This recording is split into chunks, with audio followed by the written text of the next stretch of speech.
एक दिन हजरत मूसा अलैहिस्सलाम अल्लाह से मुलाकात करने के लिए तूर पहाड़ की तरफ जा रहे थे। जब हजरत मूसा अलैहिस्सलाम रास्ते पर आगे बढ़े तो उन्होंने देखा कि एक शख्स रास्ते के बीचों बीच परेशान होकर खड़ा था। उस शख्स ने हजरत मूसा से पूछा, ऐ अल्लाह के नबी मूसा, क्या आप आज अल्लाह से मुलाकात करने के लिए तूर पहाड़ जा रहे हैं? हजरत मूसा अलैहिस्सलाम ने जवाब दिया, हाँ, मैं अल्लाह से मुलाकात करने के लिए तूर पहाड़ जा रहा हूँ। तब उस शख्स ने कहा, ऐ अल्लाह के नबी, जब आप अल्लाह से मुलाकात करें तो मेरी एक छोटी सी गुजारिश उनके सामने पेश कर दीजिए ताकि मेरी परेशानी टल जाए। हजरत मूसा अलैहिस्सलाम ने फरमाया, अच्छा ठीक है, बताओ तुम्हारी क्या गुजारिश है? वो शख्स बोला, अल्लाह ने मुझे बहुत ज्यादा दौलत और माल दिया है, लेकिन मुझे समझ नहीं आता कि इसका क्या करूं। मेरे पास अगर इतना माल ना भी हो तो भी मेरा काम चल सकता है। आप अल्लाह से पूछिए कि ऐसा क्या करूं जिससे मेरी दौलत कम हो जाए। हजरत मूसा अलैहिस्सलाम ने फरमाया, ठीक है, मैं अल्लाह से इसका जवाब लेकर आऊंगा। इसके बाद हजरत मूसा अलैहिस्सलाम आगे बढ़ने लगे। कुछ दूर जाने के बाद उन्होंने देखा कि एक औरत रास्ते के किनारे खड़ी होकर रो रही थी। जैसे ही उस औरत ने हजरत मूसा को देखा, वह दौड़कर उनके पास आई और कहने लगी, ए अल्लाह के नबी मूसा,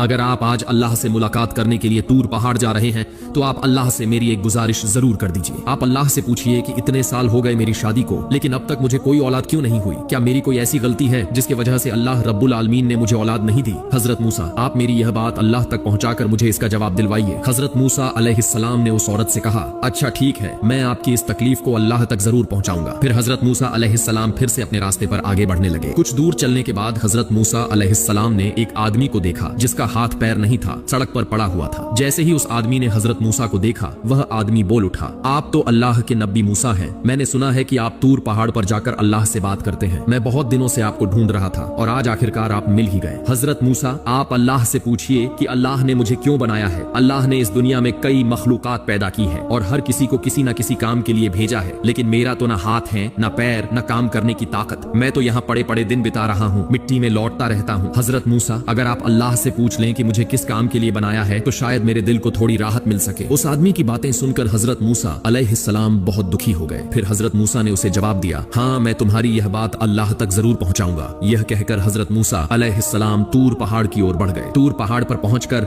हजरत मूसा अलैहिस्सलाम ने अल्लाह रब्बुल आलमीन से बातचीत के बाद उनसे पूछा, हे रब्बुल आलमीन, आज जब मैं यहाँ आ रहा था तो रास्ते में 3 लोगों से मेरी मुलाकात हुई। उन तीनों ने मुझे 3 अलग अलग अर्जियां दी हैं और कहा कि इनके जवाब मुझे आपके पास से जानकर आना है। पहला शख्स जो बहुत दौलत से मालामाल था, उसने मुझसे कहा कि उसे आपने बहुत दौलत दी है, अब वह यह जानना चाहता है कि वह क्या करे ताकि उसकी यह दौलत कम हो जाए। दूसरी एक औरत है जिसकी शादी को कई साल हो गए हैं, लेकिन आज तक उसे कोई औलाद नसीब नहीं हुई। उसने पूछा है कि उसने कौन सा ऐसा गुनाह किया है कि आपने उसे औलाद नहीं दी। और तीसरा शख्स वह है जिसके न हाथ हैं न पैर, वह हमेशा जमीन पर पड़ा रहता है, लुढ़कता रहता है। उसने पूछा है कि अल्लाह ने उसे इस दुनिया में किस काम के लिए पैदा किया है जबकि उसे किसी काम करने की ताकत नहीं दी गई। अल्लाह रब्बुल आलमीन ने फिर एक गैबी आवाज के जरिए हजरत मूसा अलैहिस्सलाम के सारे सवालों का जवाब दे दिया। इन जवाबों के साथ हजरत मूसा अलैहिस्सलाम तूर पहाड़ से उतरकर घर की तरफ रवाना हो गए। रास्ते में उन्हें पहले शख्स से फिर से मुलाकात हुई। वह शख्स हजरत मूसा से पूछने लगा, ए अल्लाह के नबी हजरत मूसा, क्या आप अल्लाह से मेरा सवाल पूछ कर आ गए हैं? हजरत मूसा ने जवाब दिया, हाँ, अल्लाह रब्बुल आलमीन ने फरमाया है कि अगर तुम ज़कात देना बंद कर दो और अल्लाह का शुक्रिया अदा करना छोड़ दो तो अल्लाह तुम्हारी दौलत कम कर देंगे। ये सुनकर उस शख्स ने कहा, ए अल्लाह के पैगंबर, अगर मेरी जान भी चली जाए तो भी मैं कभी अल्लाह का शुक्रिया और ज़कात देना बंद नहीं करूंगा। यह कहकर वह शख्स वहां से चला गया। इसके बाद हजरत मूसा अलैहिस्सलाम आगे बढ़ने लगे। चलते चलते उन्होंने देखा कि वह औरत उनके सामने खड़ी है। हजरत मूसा को देखकर वह औरत बोली, हजरत मूसा, क्या आपने अल्लाह से मेरी तकलीफ के बारे में बात की? हजरत मूसा ने जवाब दिया, हाँ, मैंने अल्लाह रब्बुल आलमीन से आपके बारे में पूछा था। अल्लाह ने मुझे बताया कि आपके तकदीर में कोई औलाद नहीं है, इसीलिए आपके गोद में कोई बच्चा नहीं आ सकता। औलाद अल्लाह का दिया हुआ तोहफा है, यह तकदीर की बात है। अल्लाह जिसे चाहे देंगे और जिसे चाहे नहीं देंगे। हजरत मूसा अलैहिस्सलाम की ये बातें सुनकर वह औरत रोने लगी। इसके बाद हजरत मूसा अलैहिस्सलाम आगे बढ़ने लगे। कुछ दूर जाने के बाद हजरत मूसा अलैहिस्सलाम उस शख्स के पास पहुंचे जिसके हाथ पैर नहीं थे। जैसे ही उस शख्स ने हजरत मूसा को देखा, वह बेसब्री से बोल पड़ा, ए अल्लाह के नबी, क्या आपने मेरे बारे में अल्लाह से पूछा? हजरत मूसा ने जवाब दिया, हाँ, मैंने तुम्हारे बारे में अल्लाह रब्बुल आलमीन से पूछा था। अल्लाह ने फरमाया कि जहन्नम में एक ऐसा सुराख है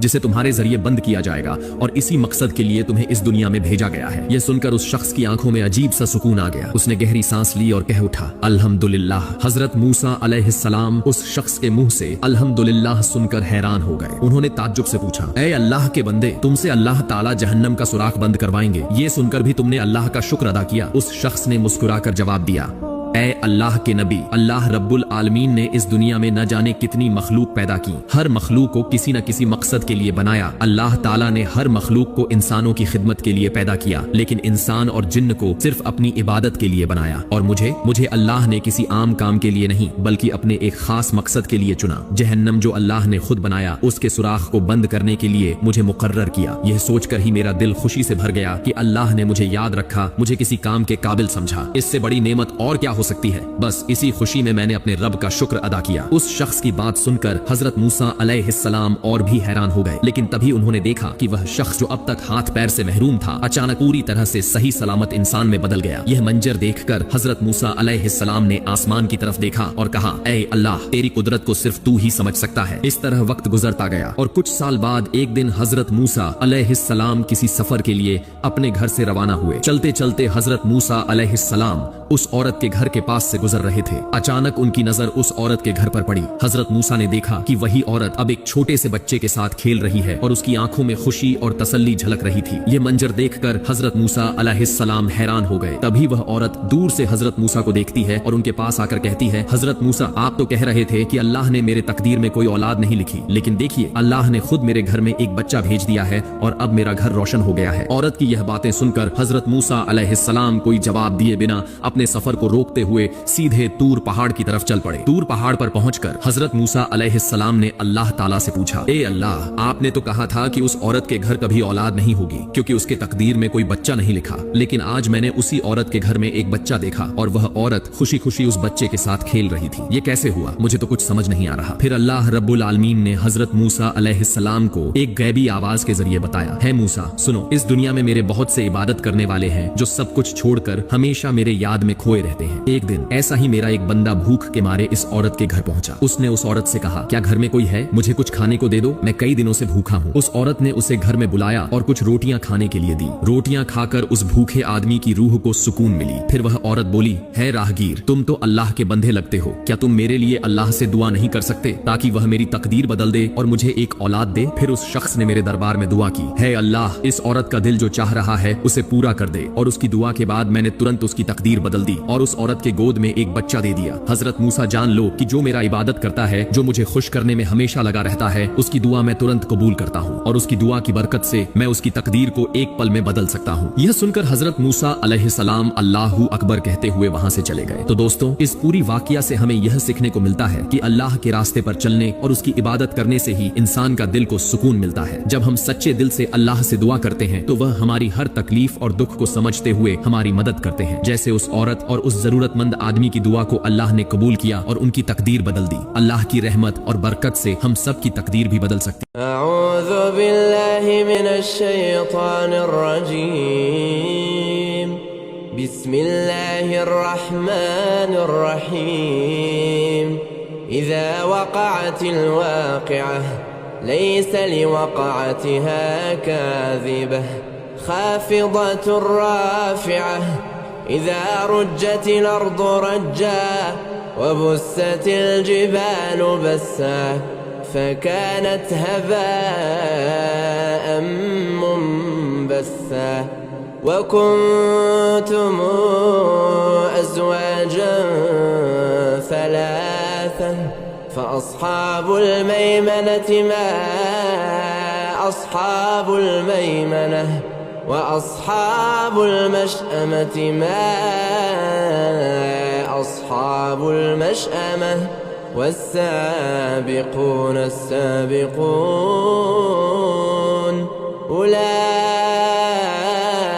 المقربون في جنات النعيم ثلة من الأولين وقليل من الآخرين على سرر موضونة متكئين عليها متقابلين يطوف عليهم ولدان مخلدون بأكواب وأباريق وكأس من معين لا يصدعون عنها ولا ينزفون وفاكهة مما يتخيرون ولحم طير مما يشتهون وحور عين كأمثال اللؤلؤ المكنون جزاء بما كانوا يعملون لا يسمعون فيها لغوا ولا تأثيما إلا قيلا سلاما سلاما وأصحاب اليمين ما أصحاب اليمين في سدر مخضود وطلح منضود وظل ممدود وماء مسكوب وفاكهة كثيرة لا مقطوعة ولا ممنوعة وفرش مرفوعة إنا أنشأناهن إنشاء فجعلناهن أبكارا عربا أترابا لأصحاب اليمين ثلة من الأولين وثلة من الآخرين وأصحاب الشمال ما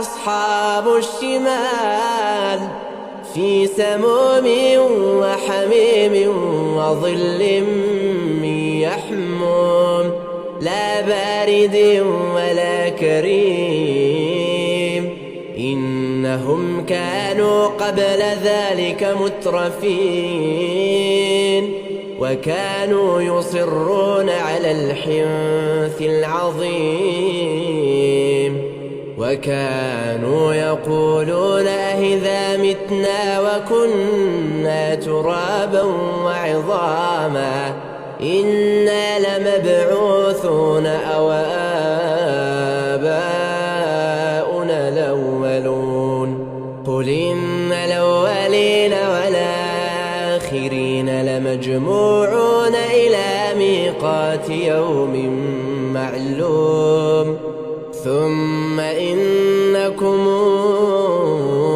أيها الضالون المكذبون لآكلون من شجر من زقوم فمالئون منها البطون فشاربون عليه